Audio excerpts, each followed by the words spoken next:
నమస్తే, welcome to hot topic. నేను మీ బ్రహ్మనాయుడు.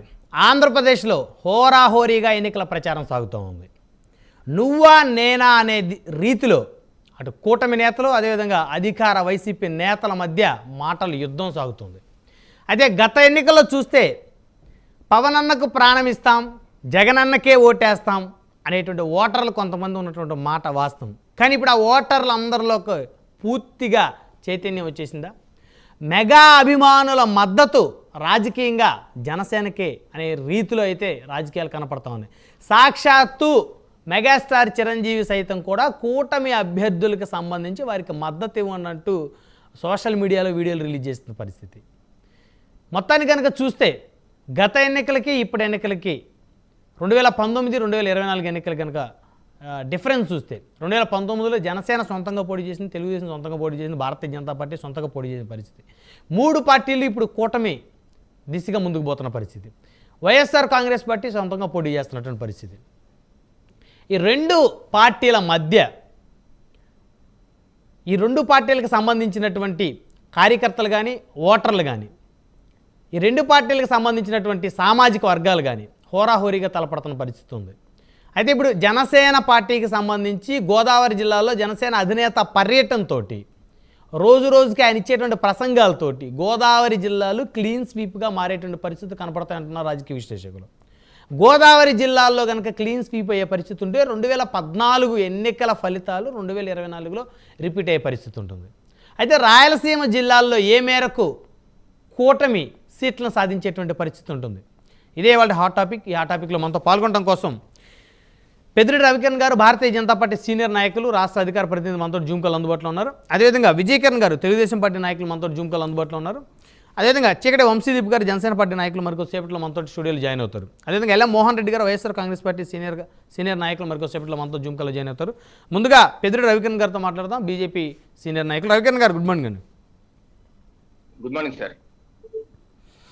మొత్తానికి రవికిరణ్ గారు, పవన్ అన్నకు ప్రాణం ఇస్తాం, జగన్ అన్నకు ఓటేస్తాం అనేటువంటి అభిమానుల్లో మార్పు ఉంది అని అనుకోవచ్చా? బ్రహ్మనాయుడు గారు, ముందుగా మీకు తోటి ప్యానలిస్ట్కి, ప్రైమ్ లైన్ వీక్షకులందరికీ శుభోదయం అండి. ఈరోజు పుట్టినరోజు జరుపుకుంటున్నటువంటి మా రాష్ట్ర అధ్యక్షురాలు, మాజీ కేంద్ర మంత్రి శ్రీమతి దగ్గుపాటి పురంధేశ్వరి గారికి నా తరఫున, పార్టీ తరఫున అభినందనలు, శుభాకాంక్షలు అండి. తప్పనిసరిగా బ్రహ్మనాయుడు గారు, వాతావరణం బయట వేసవకాలం వలన వాతావరణం గ్రీష్మతాపం పెరిగిపోతుంది. రాజకీయ పార్టీల్లో శ్రేణుల్లో కూడా అత్యంత ఉద్వేగం లేకపోతే కోపతాపాలు, ఒక స్థాయి వాడి వేడి తోటాల లాంటి మాటలతో శరవేగంగా ఏది వేడిగా ఉంది, అది వేడిగా ఉందా, ఇది వేడిగా ఉందా అనే రీతిలో హోరాహోరీగా సాగుతున్న మాట వాస్తవం చెప్పక తప్పదు. ఇంకా మనకి ఎన్నో రోజులు లేదు క్యాంపెయినింగ్ కి. మా అయితే ఈ రోజుతో కలుపుకుంటే మా అయితే 20 రోజులు మాత్రం. అయితే మీరు అన్నది సత్యం. తప్పనిసరిగా గోదావరి జిల్లాల్లో అయితే ఇంకా హోరెత్తిపోయి ఉంది. అటు పవన్ కళ్యాణ్ గారు ప్రచారం కావచ్చు, జగన్మోహన్ రెడ్డి గారి ప్రచారం కావచ్చు, చంద్రబాబు నాయుడు గారు లేకపోతే నరేంద్ర మోడీ గారు కూడా తప్పనిసరిగా రాజమండ్రికి వస్తారన్న సమాచారం మాకైతే ఉంది. సో హోరాహోరీగా అయితే ఉంది. అయితే 2014లో ఒకసారి మనం చూసుకుంటే బ్రహ్మనాయుడు గారు, 2014లో ఆ రోజు కూటమి గానే 3 పార్టీలు వెళ్ళారు. అయితే ఆ రోజు ఏంటంటే జనసేన పార్టీ మాత్రం ఎన్నికలకి దూరంగా ఉన్నారు, మద్దతు అయితే ఇచ్చారు, పోటీ చేయలేదు, మద్దతు ఇచ్చారు. పవన్ కళ్యాణ్ గారు విస్తృతమైన ప్రచారం గోదావరి జిల్లాలో చేశారు. ఆ యొక్క ప్రభావం మనం చూసుకుంటే మొత్తం ఉభయ గోదావరి జిల్లాల్లో బ్రహ్మనాయుడు గారు 34 సీట్లు ఉన్నాయండి. 34 సీట్లు ఆ రోజు కూటమి గెలుచుకుంది 29, వైసీపీ 5 మాత్రమే. దీనిలో ఉమ్మడి పశ్చిమ గోదావరి జిల్లా అయితే క్లీన్ స్వీప్ 15 కూటమి గెలిచేసుకుంది. సో అంటే almost 85% strike rate. 85% strike rate. 29 స్థానాలు వస్తే కూటమికి రాష్ట్ర వ్యాప్తంగా 106 సీట్లు వచ్చాయి. అంటే దగ్గరకు 30% సీట్లు గోదావరి జిల్లా నుంచి వచ్చేసి మిగతా రాష్ట్రంలో ఉన్న 11 ఉమ్మడి జిల్లాల నుంచి మిగతా 75-77 సీట్లు వచ్చాయి. సో ఆ ప్రభుత్వం, గత ప్రభుత్వం రావడానికి కీలక భూమిక, ఫౌండేషన్ వేసింది గోదావరి జిల్లాల్లో నుంచి 29 స్థానాలని చెప్పక తప్పదు. అంతే కదండి, ఎక్కువ స్థానాలు ఇక్కడ వచ్చాయి. మిగతా అయితే స్ట్రైక్ రేట్ 50%, 50% ఉంది. గెలుపోవటం డిసైడ్ చేసేది మాక్సిమం గోదావరి జిల్లాలే కదా రవికిరణ్ గారు? అవునండి. అయితే అది కీలకం అన్నమాట. అంటే ఎక్కువగా మెజారిటీ ఇచ్చింది 2014లో గోదావరి జిల్లాలో. అయితే 2019కి వచ్చేసరికి మొత్తం రివర్స్ అయిపోయింది. 2019లో ఆ రోజు మేము విడిగా వెళ్ళాం, టీడీపీ విడిగా వెళ్ళింది, జనసేన కూడా 3 జాతీయ పార్టీలతో కూటమి కట్టి వారు ముందుకెళ్లారు. అయినప్పటికీ 2019లో ఈ కూటమి అనుకుంటే కూటమికి వచ్చింది 7, అంటే టీడీపీకి 6, 1 జనసేనకి. సో ఓవరాల్ గా 7 వచ్చాయి. వైసీపీ పార్టీకి అనూహ్యంగా 27 వచ్చాయి. మొత్తం పెరిగిపోయింది. ఆ రోజు 2014 రివర్స్ అయిపోయింది, ఇక్కడ 27 రివర్స్ అయిపోయింది. మొత్తం బొమ్మ తిరగబడిపోయింది. తిరగబడిపోతే మొత్తం అన్ని తిరగబడిపోయింది. సో ఈ రోజు తప్పనిసరిగా కూటమి ప్రభుత్వం వస్తది, దానిలో అనుమానం లేదు. గణనీయమైన స్థానాలు 2014లో 34లో 27 స్థానాలు గెలుచుకున్నాం. అంతకన్నా 1-2 ఎక్కువే గెలుచుకోవాల్సిన అవసరం ఉంది. అలా వస్తుందని చెప్పి నేనైతే భావిస్తున్నాను. ఆ రకమైన వాతావరణం అయితే నెలకొని ఉంది. హోరాహోరీ అయితే పోటీ జరుగుతుంది. ఇక్కడ గోదావరి జిల్లాల్లో వచ్చినటువంటి మెజార్టీయే మళ్ళీ ఇంకోసారి కీలక భూమిక పోషించబోతుంది. ఇంకొక అంశం కూడా, రవికిరణ్ గారు, చిరంజీవి గారు కూడా సపోర్ట్ చేస్తున్నట్టు కనపడుతుంది. 2019లో ఈ మద్దతు జనసేనకైతే లభించలేదు, కానీ ఈసారి చాలా స్పష్టంగా మెగా ఫ్యామిలీ మొత్తం కూడా కూటమికి సపోర్ట్ చేస్తున్న పరిస్థితి ఉంది. మొన్న సీఎం రమేష్ గారిని, అదేవిధంగా పంచకర్ల రమేష్ గారిని ఇద్దరిని కూడా కూర్చోబెట్టుకొని చిరంజీవి గారు వీళ్ళిద్దరూ సమర్థులు, వీరిని గెలిపించండి, వీరికి నా మద్దతు తెలియజేస్తున్నానని చెప్పేసి కూటమి పార్టీల గురించి కూడా గొప్పగా చెప్పారు. అవునండి, అవును. ఇప్పుడు మెగాస్టార్ చిరంజీవి గారు పార్టీలకు అతీతంగా అందరూ ఆయన్ని ఆరాధించే వ్యక్తి, అందరూ ఆయన్ని అభిమానించేటువంటి వ్యక్తి. వారు గత 10 రోజుల క్రితం కూడా జనసేన అధినేత పవన్ కళ్యాణ్ గారిని పిలిచి 5 కోట్లు విరాళం పార్టీకి ఇచ్చి తమ్ముడిని ఆశీర్వదించడం మనం చూసాం. నిన్న మొన్న మనం చూసింది మీరు అన్నట్టు సీఎం రమేష్ గారిని కావచ్చు, పంచకల్ రమేష్ గారు అటు బీజేపీ అభ్యర్థి, ఇటు జనసేన అభ్యర్థిని పక్కపక్కన కూర్చోబెట్టి వాళ్ళకి బెస్ట్ విషెస్ తెలియజేయడమే కాకుండా ఆంధ్రప్రదేశ్ రాష్ట్రం అభివృద్ధి చెందాలి, ఎన్డీఏ కూటమికి ఆశీస్సులు, వారి యొక్క శుభాశీస్సులు అందించడం ఎంతో శుభసూచకంగా నేనైతే భావిస్తున్నాను. ఎందుకంటే ఒక తమ్ముడుగా, ఒక అన్నదమ్ములుగా అన్నయ్య యొక్క ఆశీస్సులు తమ్ముడికి ఎప్పుడూ ఉంటాయి. అది ప్రత్యక్షంగా ప్రకటించినా, పరోక్షంగా చెప్పినా చెప్పకపోయినా. ఆర్థిక సాయం కూడా చేశారు కదా, 5 కోట్ల రూపాయలు డొనేషన్ కూడా ఇచ్చినట్టున్నారు.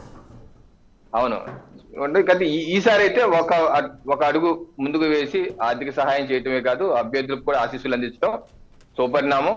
తప్పనిసరిగా ఇది ఒక కూటమికి అయితే ఒక బలాన్ని, నైతిక బలాన్ని ఎట్లాగో ఉంటది, దాంతో పాటు రావాల్సినటువంటి బలం కూడా మరింతగా పెరిగే అవకాశం అయితే ఉంది. అయితే దీనికి సజ్జల వారు రకరకాల భాష్యాలు చెప్తూ తోడేళ్ళు, నక్కలు, గుంట నక్కలు, తోడేళ్ళు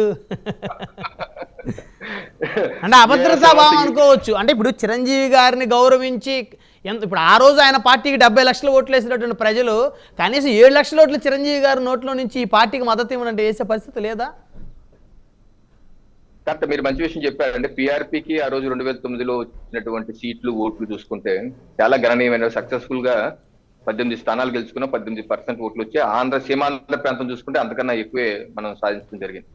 సో వారికి ఉన్నటువంటి అభిమానం, క్రేజ్ ఈ రోజుకి ఏమీ తగ్గలేదు. ఈ రోజుకి ఆయన సక్సెస్ఫుల్ పొలిటీషియన్. అంత స్వల్ప టైంలో అయితే వారి పార్టీ నిలుపుకోలేకపోయారు, నిలుపుకుని ఉంటే ఈ రోజు ముఖ్యమంత్రి ఆయనే.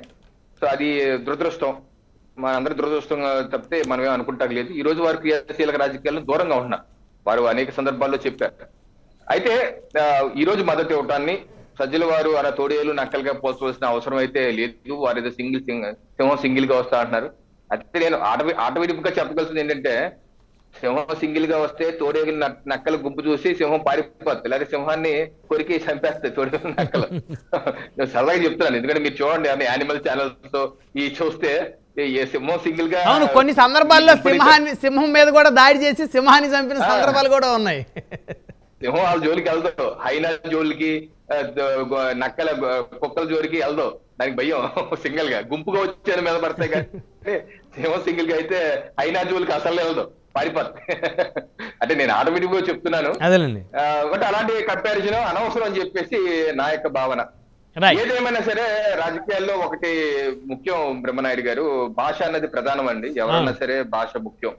ఇది మేము భారతీయ జనతా పార్టీ సిద్ధాంతాలుగా మా యొక్క ఇది ఆర్టిగా కాశ్మీర్, జమ్మూ కాశ్మీర్ ప్రత్యేక దేశంగా, ప్రత్యేక రాజ్యాంగం, ప్రత్యేక జెండా, ప్రత్యేక రాజముద్ర నెహ్రూ గారు ప్రకటించినప్పుడు దాన్ని విభేదించి బయటకు వచ్చి మేము భారతీయ జనసంఘం ఏర్పాటు చేసి దీన్ దయాళ్ ఉపాధ్యాయ గారు ఏర్పాటు చేసి ఆ యొక్క సిద్ధాంతాలకి ప్రాణత్యాగం బలిదానం కూడా చేశారు.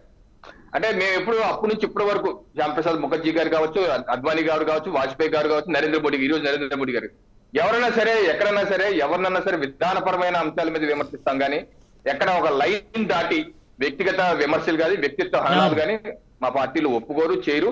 సో అటువంటిది అయితే మన రాష్ట్రంలో ఒక తారస్థాయికి వెళ్ళిపోతుంది. ఇది ప్రజాస్వామ్యానికి మంచిది కాదు. ఎవరన్నా సరే దాని మీద కట్టడి పెట్టుకుని ముందు, ఎందుకంటే నువ్వు ఒక మాట అంటే ఇంకోటి 10 మాటలు అంటాడు. ఎంతసేపు అంటే నాలుగే కదా, ఏమవుతుంది, ఎవరిని పీకేస్తారు చెప్పండి, ఎవరన్నా నువ్వు ఏం చేయలేరు కదా. నువ్వు ఒక్కరితో కొట్టి పక్కన 10 కర్రలతో వస్తాడు. ఏముంది దీని వల్ల ప్రజాస్వామ్యం పాడైపోతే మనకున్నటువంటి మెయిన్ ఎజెండా ఏదైతే మన మేనిఫెస్టో కావచ్చు, మన అభివృద్ధి కార్యక్రమం, ఎన్ని మెయిన్ ఎజెండా పక్కెళ్ళిపోయి భావోద్వేగాలు రెచ్చగొట్టేయడం వల్ల రాష్ట్రంలో అశాంతి పెరిగిపోతే ఇటువంటి ఎవరు చేసినా తప్ప అది ఆపాలని చెప్పి నేనైతే కోరుకుంటున్నా రాజకీయ